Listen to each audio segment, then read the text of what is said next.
Hello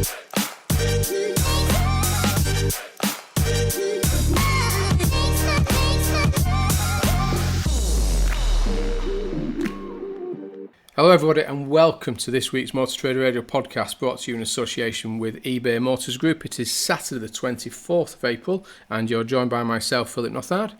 And me, Curtis Hutchinson. This is episode 22, season 7 of Motor Trade Radio, bringing you all the chatter that matters. And once again, we've gathered together this week's big stories across the franchised and independent sectors for you to enjoy all in one place, on demand, on your podcast feed.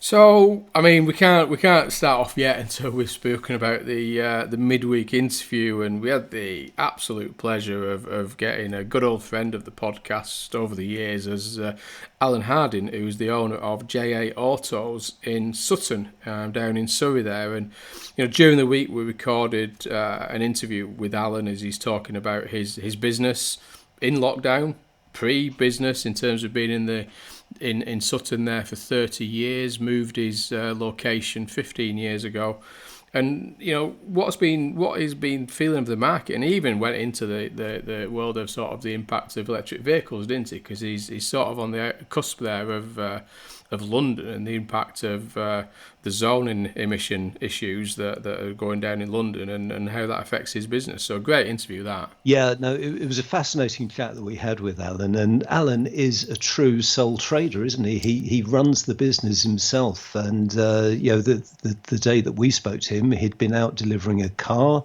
we timed the interview recording around that, and the EV side was particularly interesting because, as you say, he's right on the edge of the what will be the expanded ultra low emission zone of London. So EV will start to play a big role in what he does over the coming months and years. Yeah, and I mean, we talk about somebody getting into the industry. I think, did he say he was 6 or something when he got dragged to the auctions or something? I think so. He knew, and I think he mentioned that he'd eyed up a site that he wanted to set his business up in when he was a child. So he was still at school and he was working out where his business was going to be located. So he knew what was where he was going, and I think his dad walked into the office just before we started to start the recording. So he's obviously his dad popping in to try and get some advice on his iPad, I think, by the sounds of it. So no, I mean, great interview. And if you've not listened to it, we will have a little snippet of it partway through today's show. But I would urge you to go back and have a listen, because he is definitely a cup half full gentleman and a fantastic guy to know. So don't miss that interview. Yes, and we spoke to Alan this week, and of course we spoke to Robin and Sam Luscombe from Luscombe Motors last week. So we've now got the perspective of a franchise dealer in the first week of reopening and an independent dealer over the course of the second week. So some interesting parallels there. So the Robin and the Sam interview is also still available on your podcast feed. Definitely. And as we always say, if you do want to come on the show, then I talk about news or what's happening in your business and a view that you've got of the sector. As long as it's kind of automotive related, we'll be fairly comfortable with that. But then message either Curtis or myself through the normal social channels on LinkedIn, Facebook or Twitter, or please do drop us an email at motortraderadio@yahoo.com. And we'll certainly open up the conversation and we'll see what we can do. So this week's headlines, we've got the shortage of used cars in wholesale is set to continue, but there could be light at the end of the tunnel. JCT 600 has opened 6 dedicated approved used car retail centres. Dieselgate, it's back, and it could trigger a PPI style scramble for compensation. That's if the lawyers have their way. Tesla has added 4 stores to its UK network. Pendragon's turnaround continues with a strong Q1 update. And we finish off this week with a sad farewell to really a true motoring legend. Yeah, and unfortunately I didn't have the pleasure to meet him, but he was always a synonymous name in the industry in one form or another, so we'll get to that at the end. So the first story, is for myself with looking at the wholesale data, and that's with Motor Trader. And what we're talking about is a shortage of used cars in wholesale, and we know that we've lost a significant number of new vehicles out of the market throughout the pandemic in the first, second and third lockdown periods, and still sort of challenging to get back to the levels of normality. And we always said that this would have a knock-on effect into the used car market in addition to the WLTP and the RDE that we had in the prior years to the pandemic, and what that did to the new car market and therefore used sector. So, we know that everything's back open again. There is a high demand for used cars. From my perspective, I'm watching sort of conversions and percentage of cap clean rise on a daily and weekly basis at the minute, as retailers get stock. And we talked that with Alan, didn't we, as well, in terms of the market. And we have got Devon Martin next week from Cap HPI, who'll give us a perspective on valuations going into the month of May. So a lot of activity happening out there in the market. I was interested to see in the story, talking about valuations, that wholesale car prices for the first 2 weeks of April were 15.1% higher than 2019 at £6,448. Yeah, and there's potentially some dynamics there, because we know that the market is changing. We know that through conversations, some retailers are changing their stocking profiles of their vehicles, and there is demand in that cheaper end product. So there's potentially some dynamics there that the type of vehicles going into the wholesale market has changed as many retailers look to keep some of that cheaper end product for themselves rather than put it into what would normally be a wholesale channel. So there is lots of dynamics there, and I think again, referring to the Allen interview, I mean, he was raving over that he'd got, was it a Nissan Leaf? I think he was mentioning that he'd got that was a sub £5,000 retail electric vehicle, and his phone and internet emails and didn't stop, and he sold it very quickly. So there is a demand there for that lower price vehicle. I think he sold it within a week. Something like that, and he could have sold it 20 times over, I think he was talking about. So, again, the market is changing, and it's changing quickly, and it'd be great when we get Devon Martin on next week just to give us a perspective on, where they're seeing the values heading into the month of May, because, a lot of questions are becoming about that at the minute. And I noticed the story does actually cover you are expecting a release of newer, lower mileage fleet stock, and that's over the course of what sort of time frame do you think? Yeah, we've got to be careful with this one because it needs a little bit of context. We've got to understand that there is rental and leasing operators out there that didn't put products into the market last year for obvious reasons, but we are seeing a slight increase on a week by week basis as that volumes of 0 to 12, 0 to 24 month product comes back into the market. But the main reference to this is what happened in the new car market in March with the 170,000 fleet registrations. Yeah. Some of them were tactical, some of them will be replacement fleet business that will drip feed back into the market. So I don't think there's going to be a significant drop of volume in any significant number, and I say drop, I mean a release of in any big numbers immediately. I think it'll be a trickle feed back into the market throughout the quarter. Yeah, moving on to the next story from AM Online, and it's JCT 600 launches 6 new JCT 600 approved used car retail centres. So this is it's quite an interesting story, this, because these are 6 standalone sites. So they're in Bradford, Leeds, Boston, Doncaster, Grimsby and Rawdon. So really up in your neck of the woods there, Phil. And the focus of these sites will be on premium used cars from the likes of Audi, Mercedes, Lexus, BMW, Land Rover, Jaguar and Mini. And the branding will actually also be rolled out across all 54 JCT 600 sites.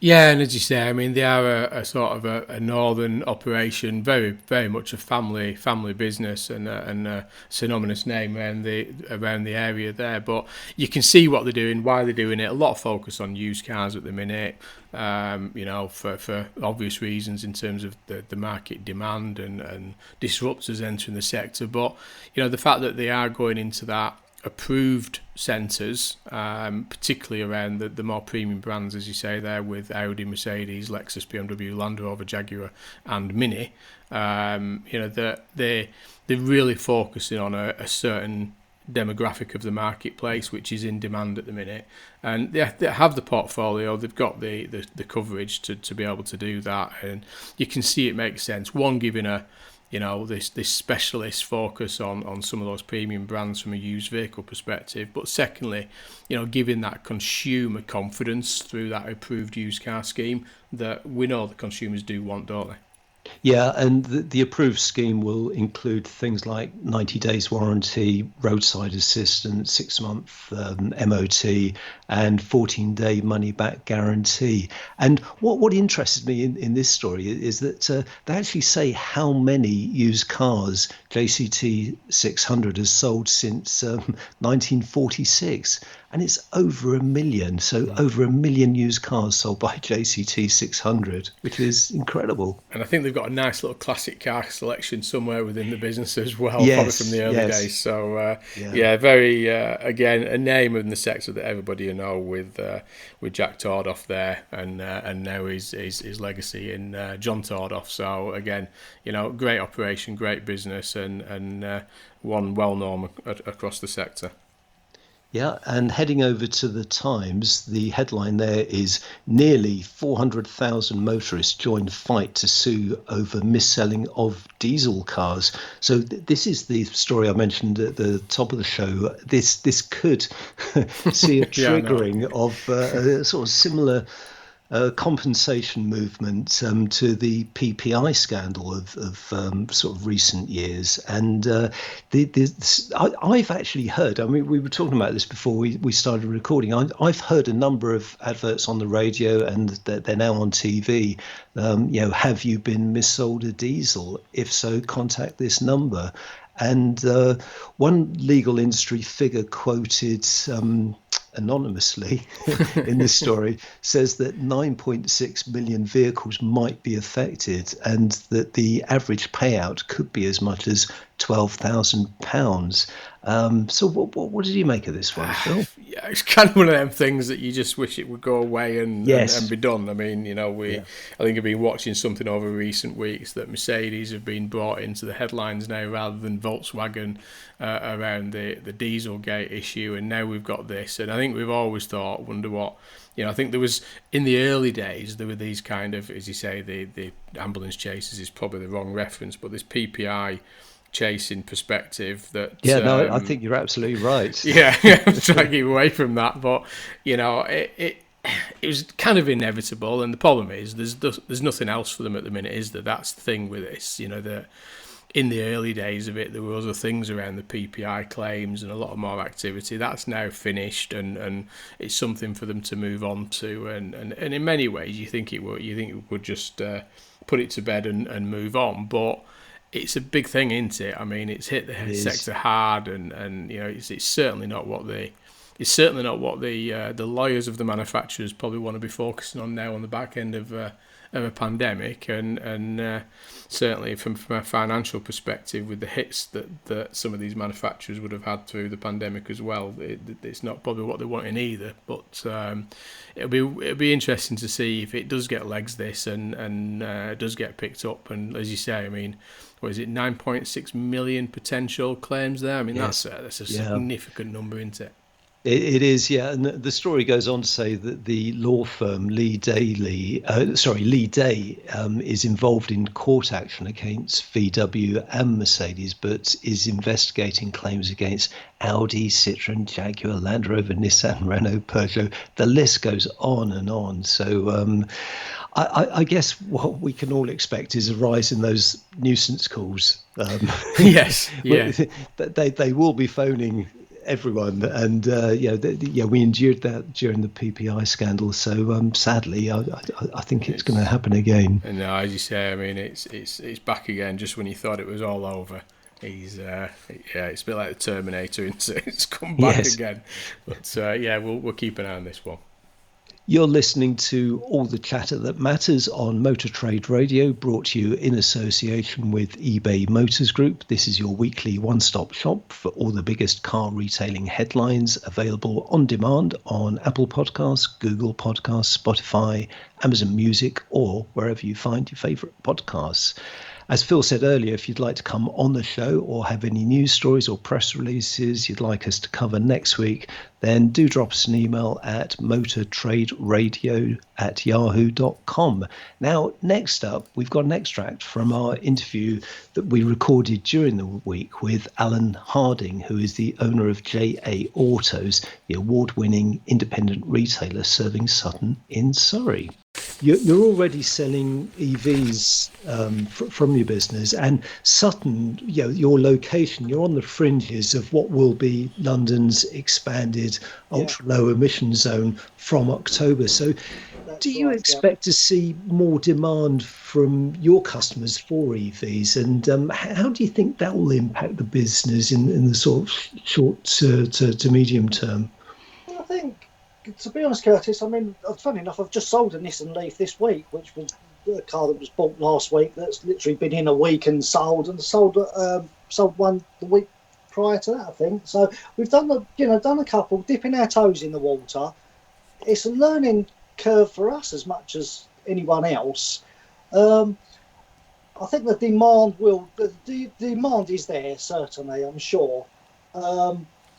People still have sort of slight reservations, obviously, with the same old story. They talk about the range anxiety, don't they? I think the price of them at the moment is still quite high. I think the price needs to drop down a little bit for them to become more mainstream. I mean, I've just sold a Nissan Leaf. I will be honest with you, it was probably the cheapest one I've had. It was under £5,000. An early generation Nissan Leaf, and the response I had on that was absolutely phenomenal. There was I had a diary full of names. There will be people are getting very conscious of it. They're very conscious of diesel around here as well at the moment. Shy away from the diesels quite significantly. So I think the EVs will definitely start picking up, come into the used market as well. Is going to be, more choice for the consumer.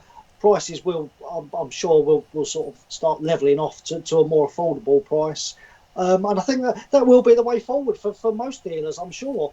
Again, as we said right at the start of the show, great interview there with Alan, and that's just a quick snippet of that interview. And as we said right at the start, there's a great interview there to check it out on your feed, wherever you get your podcasts from, with Alan. And if you've not yet listened to the Robin and Sam Luscombe one, that's a little bit longer at 45 minutes, but a great, fantastic interview there if you want a perspective on, the brands that they cover, from Suzuki, MG with electric vehicles, and the outgoing Mitsubishi. It's quite a diverse sort of interview, that one with Robin and Sam. So do check that one out if you haven't done already. Yeah, definitely. And I'm pretty sure in the interview he promised to buy me a pint, because I do live fairly close to his. Yeah, he did, didn't he? I wasn't sure I'm not sure who said who were buying who. I think I suggested you were going to get your wallet out, but I think you sort of turned it around that he was going to get his out. But I'm sure he'll get you a pint when you do pop down.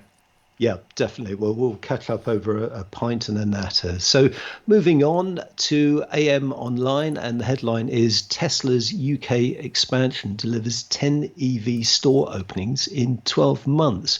So this is quite an impressive rollout of new showrooms, new facilities for Tesla. So as part of its ongoing expansion, 10 sites have opened in the past 12 months, with 4 opening so far this year. So 4 since the beginning of January, which brings the headcount up to 23 showrooms, 7 of which are retail only. And it doesn't stop there, because AM goes on to say that a former Evans Halshaw site in Glasgow is also poised to open over the coming weeks.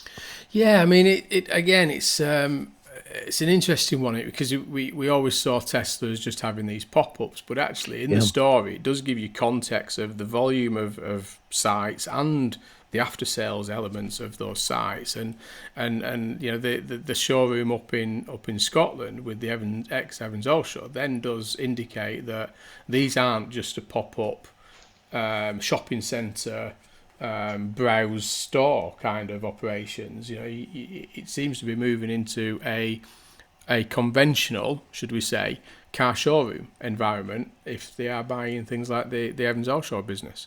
Yeah, and the 4 new sites, the latest sites, the latest additions to the network are Aberdeen, which will actually be its most northerly site, Cardiff, which will be its first site in Wales, Nottingham, and Chester. And I found the interesting one is an AM, the comment with regards to the 378 global stores. And this was in 2019 that they were going to close. Yes. And this was part of their move to go online, fully online, and that they were going to close these 378 stores across the global market. But actually, I think he's demonstrated that just in the UK, that growth of physical locations has demonstrated that maybe that's not the case, or unless it is very much geographic relevant. Is it the fact that he sees the UK requires the physical entity of the business and others don't? I'm not sure. Yeah, because in the story there's a comment from Tesla which does re-emphasize that all transactions will be done online, whether or not it's a customer at home or a customer in the showroom. All sales are online. Yeah, the 13.5 square foot location up in Cardiff there says slightly otherwise, doesn't it? So again, I think if you've ever watched an interview with Elon Musk, then who knows what is round the corner and what is in his head of Elon Musk, to be fair. So I think he's, as you said numerous times, Curtis, he's a media PR's nightmare, isn't he? Yes, most definitely. But so he's growing. Sorry. But no, I was just going to say he's expanding. He's got growth plans. I mean, he's if you look at some of the things in China and stuff like this, in terms of the fastest growth EV sector, and he's certainly going for it. He's also got the contract for the next moon landing, hasn't he? Yeah. Oh, that rocket looks impressive, doesn't it? That's straight out of Dan Dare. He's well, like I say, I've watched a 3-hour interview with him on a sort of video podcast that he was on recently, and he's definitely out there, but he's certainly going for it. So, moving over to Motor Trader, and the headline there is Pendragon turnaround in Q1 with £10.8 million underlying profit. So, another welcome story from Pendragon, who, there is a turnaround going on in the business now. So this is Q1, which is the reporting period from January to the end of March. And it finds the group delivering an underlying profit before tax of £10.8 million compared to a loss of £2.3 million in the first quarter of 2020. Yeah, and again, I mean, there's this thing where, last year, albeit Jan-Feb was a very strong period for the market in the used car market for the dealer sector last year, and unfortunately the lockdown on the 23rd of March scuppered that with a full lockdown, and we know that the dealers have been running a sort of capacity this year throughout the third lockdown and before the opening of the showrooms. But a great result that, but I don't think it is just that, is it? I think this is where Bill Berman has instigated some of his strategic plans around cost cutting and savings across the business, as well as sort of capitalising on the market and any kind of recovery of opportunity. Yeah, and there are some interesting figures within this. So what caught my eye was operating profit across its franchise business grew by 240% to £13 million. And also notably, the car store business its operating loss was flat at 0.7 million. And I think that's a side of the business that we need to keep an eye on now. And yeah, we did talk earlier about JCT 600 moving into that multi-franchise used car operations. Well, CarStore is what Pendragon were doing some years ago, but they have revamped it significantly, and maybe that's starting to turn a corner now. Yeah, and there's the talk about the development of the group's digital capabilities, and we know that they had that intention to help their growth plans, and they were talking about the the volume of vehicles, and said that they're against the protection of some of their physical closure of the stores with over 40,000 vehicles were delivered in the quarter of the prior year on a like-for-like comparison of approximately 45,000 vehicles. So, again, sort of demonstrating that focusing on that profitability and efficiency actually does hit that bottom line, and they've proven that in this first quarter of the year. So, great result from that, and I think there's the share prices are certainly reflecting that. I think in addition to the increased focus on the automotive sector in terms of the share prices, whether that's through recent disruptors, etc. But Bill's certainly increased the share price of the Pendragon business within his tenure period. So well done to Bill on that.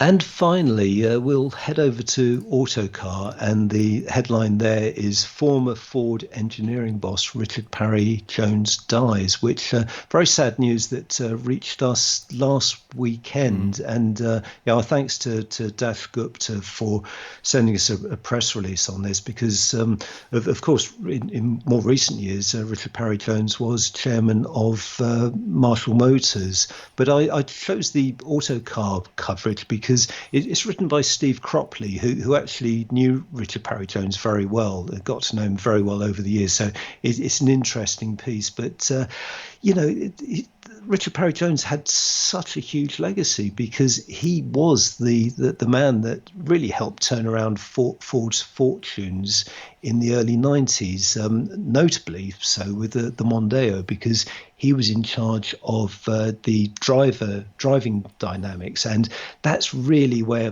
the Mondeo broke the mold, because its driving dynamics were absolutely superb, across the first generation and subsequent generations, and really, established a benchmark in the industry for what was achievable in the upper medium sector. But it didn't stop there, because he did the same with the Focus, and the relaunched Focus in 1998 was every bit as good in terms of handling and dynamics as the VW Golf. So, and that really was down to Richard Parry Jones. No, like you say, and it's sad. It is sad news, and only recently we were talking about the end of the Ford Mondeo, as Ford have announced that they're not going to be producing the Ford Mondeo anymore. In the same year that we've lost probably one of the founding developments of what the success of the Ford Mondeo as well. So it's certainly a sad loss to the sector. And as you say there, more recently was the chairman, as one of his roles, of Marshall Motor Holding Dealer Group with Dash Gupta there, and he did obviously stuff with the government as well, with the UK government. So, and there's a quote in the story from our friend Dash Gupta that he says that he was quite simply an industry legend. He was an inspiring mentor to him, to Dash Gate there, and that he was so proud that he became close friends, and that he will miss him sadly with his passing. So I think definitely was the agenda last week on everybody's social on when they heard the news, didn't they? Unfortunately, because he is a true legend of the sector. Yeah, most definitely. And I must just add this, because Richard had quite an interesting take on how a car's dynamics should be judged. And he came up with the 50-meter test and said that, rather than hurtling around a test track, the average driver should be able to tell how good the dynamics of a car is within the first 50 meters. Now, if you think about that, that really does feed into sort of real world driving that the typical buyer would do on a test drive. Okay, it's going to be more than 50 meters, but it's not going to be on a test track. No, and he'll know what it's like. They'll know what it's like in, like you say, that first 15 meters. So, again, we're sadly missed, and it's not what we want to hear. But like I say, some good messages there coming out from people, industry leaders across the sector that had the pleasure of knowing and meeting him. So, I think that is it for this week, isn't it, Curtis? I think we've got. Let us know if you want to come on in terms of a midweek or just a quick interview at the weekend. We've got the interview coming up with Devon Martin this week from CAP HPI, who hopefully share some insights to what to expect around the used car values as we head into the month of May. Yeah, definitely watch out for that, because we tend to get that fairly early in the day, don't we? We get those figures. So nice little scoop there for Motor Trade Radio.